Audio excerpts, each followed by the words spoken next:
My fellow Americans, 4 years ago, we launched a great national effort to rebuild our country, to renew its spirit, and to restore the allegiance of this government to its citizens. In short, we embarked on a mission to make America great again for all Americans.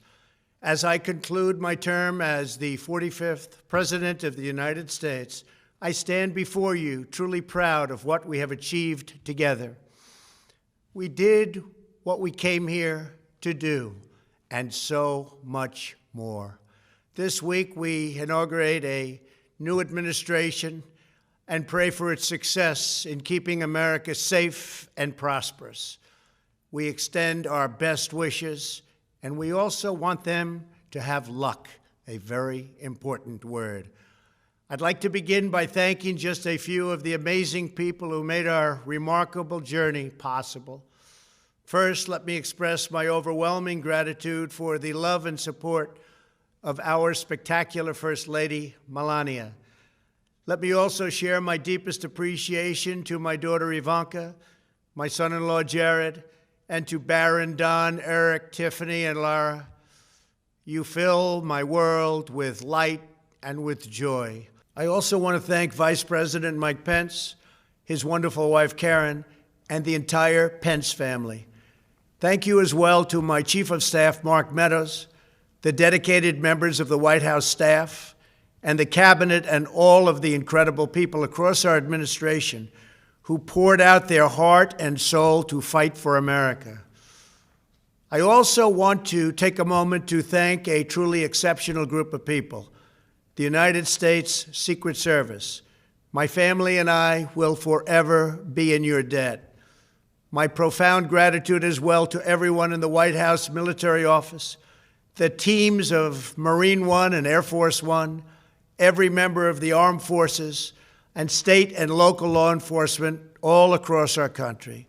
Most of all, I want to thank the American people. To serve as your president has been an honor beyond description. Thank you for this extraordinary privilege, and that's what it is, a great privilege and a great honor. We must never forget that while Americans will always have our disagreements, we are a nation of incredible, decent, faithful, and peace-loving citizens who all want our country to thrive and flourish and be very, very successful and good. We are a truly magnificent nation. All Americans were horrified by the assault on our Capitol. Political violence is an attack on everything we cherish as Americans. It can never be tolerated. Now more than ever, we must unify around our shared values and rise above the partisan rancor and forge our common destiny. 4 years ago, I came to Washington as the only true outsider ever to win the presidency.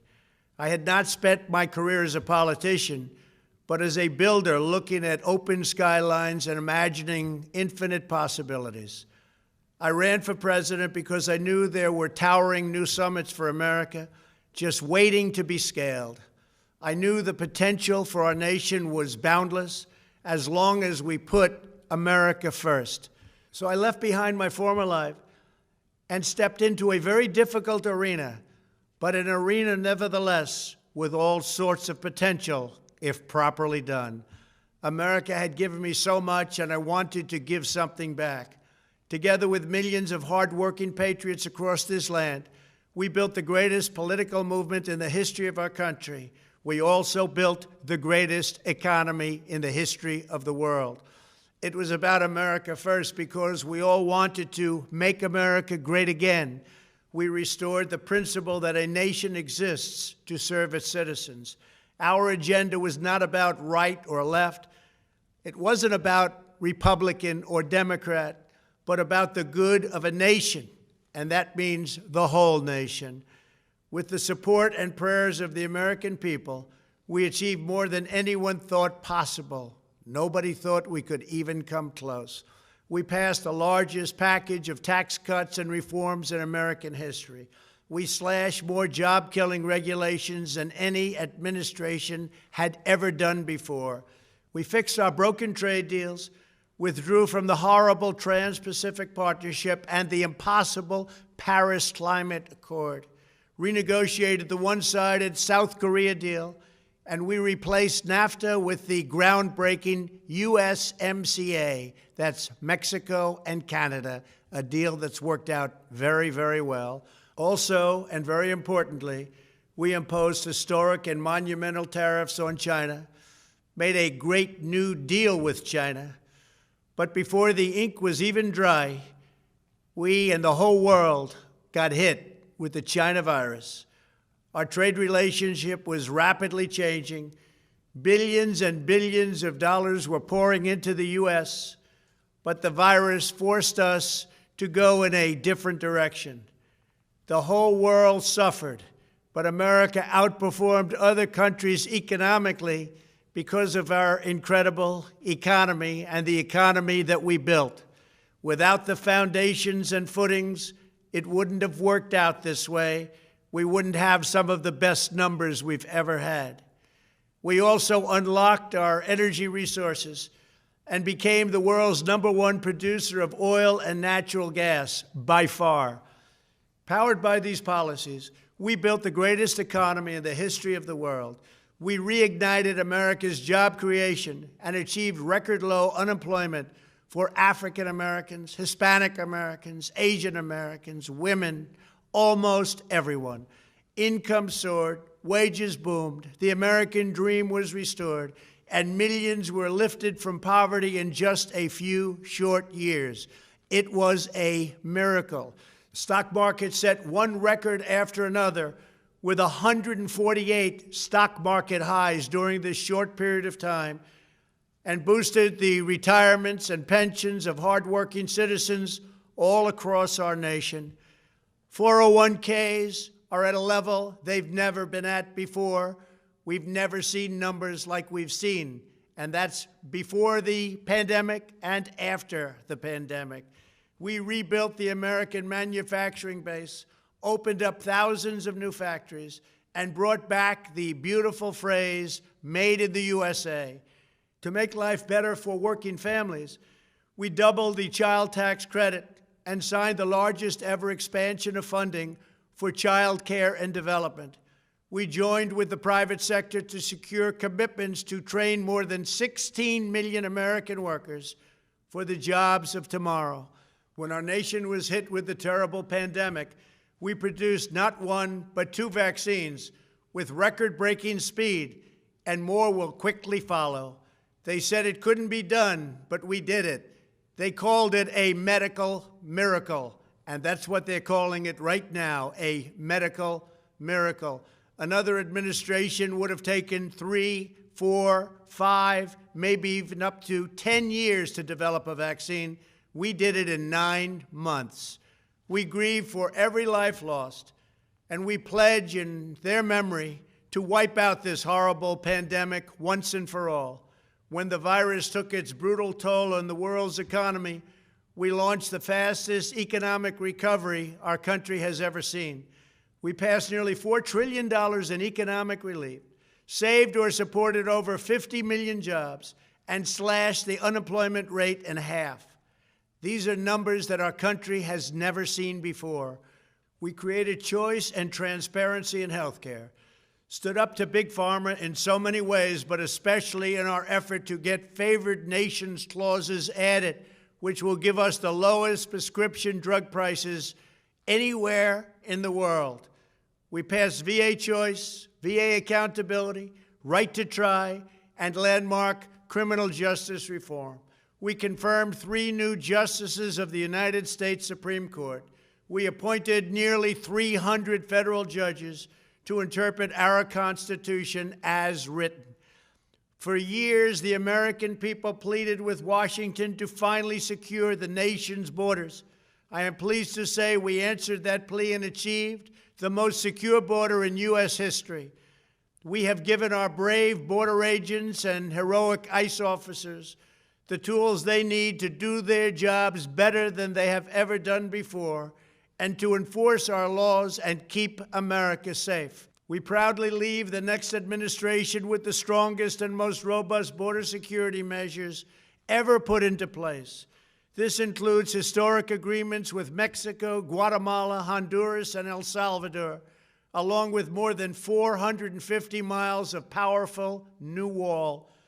We restored American strength at home and American leadership abroad. The world respects us again. Please don't lose that respect. We reclaimed our sovereignty by standing up for America at the United Nations and withdrawing from the one-sided global deals that never served our interest. And NATO countries are now paying hundreds of billions of dollars more than when I arrived just a few years ago. It was very unfair. We were paying the cost for the world. Now the world is helping us. And perhaps most importantly of all, with nearly $3 trillion, we fully rebuilt the American military, all made in the USA. We launched the first new branch of the United States Armed Forces in 75 years, the Space Force. And last spring, I stood at Kennedy Space Center in Florida and watched as American astronauts returned to space on American rockets for the first time in many, many years. We revitalized our alliances and rallied the nations of the world to stand up to China like never before. We obliterated the ISIS caliphate and ended the wretched life of its founder and leader, al-Baghdadi. We stood up to the oppressive Iranian regime and killed the world's top terrorist, Iranian butcher Qasem Soleimani.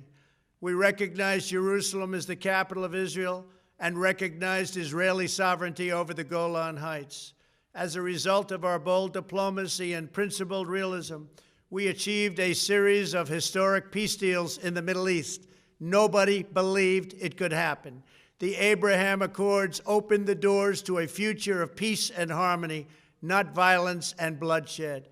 It is the dawn of a new Middle East, and we are bringing our soldiers home. I am especially proud to be the first president in decades who has started no new wars. Above all, we have reasserted the sacred idea that in America, the government answers to the people.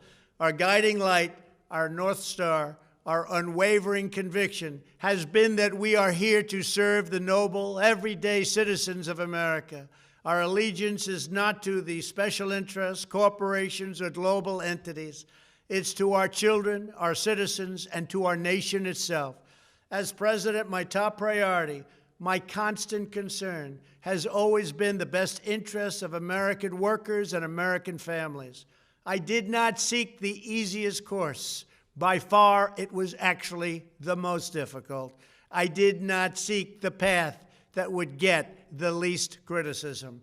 I took on the tough battles, the hardest fights, the most difficult choices, because that's what you elected me to do.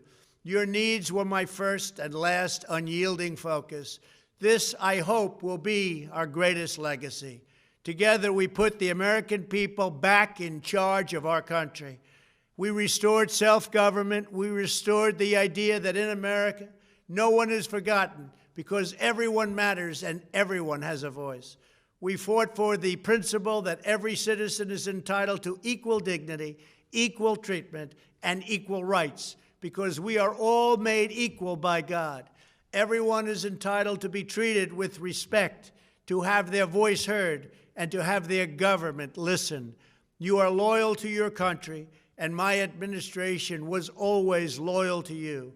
We worked to build a country in which every citizen could find a great job and support their wonderful families.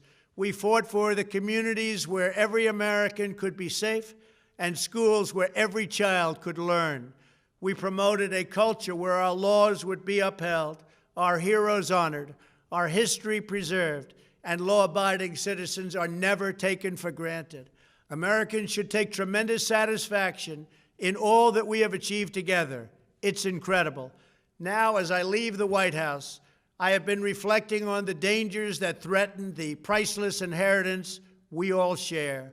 As the world's most powerful nation, America faces constant threats and challenges from abroad. But the greatest danger we face is a loss of confidence in ourselves, a loss of confidence in our national greatness. A nation is only as strong as its spirit. We are only as dynamic as our pride. We are only as vibrant as the faith that beats in the hearts of our people. No nation can long thrive that loses faith in its own values, history, and heroes, for these are the very sources of our unity and our vitality. What has always allowed America to prevail and triumph over the great challenges of the past has been an unyielding and unashamed conviction in the nobility of our country and its unique purpose in history. We must never lose this conviction. We must never forsake our belief in America. The key to national greatness lies in sustaining and instilling our shared national identity. That means focusing on what we have in common, the heritage that we all share. At the center of this heritage is also a robust belief in free expression, free speech, and open debate. Only if we forget who we are and how we got here could we ever allow political censorship and blacklisting to take place in America. It's not even thinkable. Shutting down free and open debate violates our core values and most enduring traditions. In America, we don't insist on absolute conformity or enforce rigid orthodoxies and punitive speech codes. We just don't do that. America is not a timid nation of tame souls who need to be sheltered and protected from those with whom we disagree. That's not who we are.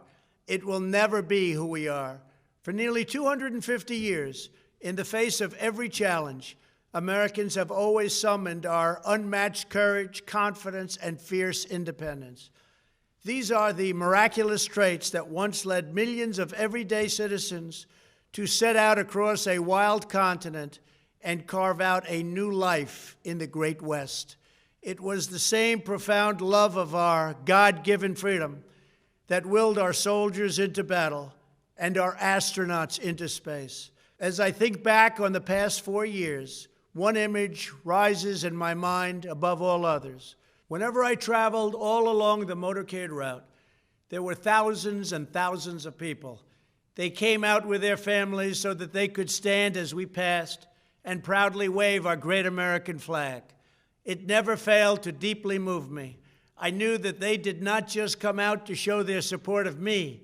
They came out to show me their support and love for our country. This is a republic of proud citizens who are united by our common conviction that America is the greatest nation in all of history. We are and must always be a land of hope, of light, and of glory to all the world. This is the precious inheritance that we must safeguard at every single turn. For the past 4 years, I have worked to do just that. From a great hall of Muslim leaders in Riyadh to a great square of Polish people in Warsaw, from the floor of the Korean Assembly to the podium at the United Nations General Assembly, and from the Forbidden City in Beijing to the shadow of Mount Rushmore, I fought for you, I fought for your family, I fought for our country. Above all, I fought for America and all it stands for, and that is safe, strong, proud, and free. Now, as I prepare to hand power over to a new administration at noon on Wednesday, I want you to know that the movement we started is only just beginning. There's never been anything like it. The belief that a nation must serve its citizens will not dwindle, but instead only grow stronger by the day. As long as the American people hold in their hearts deep and devoted love of country, then there is nothing that this nation cannot achieve. Our communities will flourish, our people will be prosperous, our traditions will be cherished, our faith will be strong, and our future will be brighter than ever before. I go from this majestic place with a loyal and joyful heart, an optimistic spirit, and a supreme confidence that for our country and for our children, the best is yet to come. Thank you and farewell. God bless you. God bless the United States of America.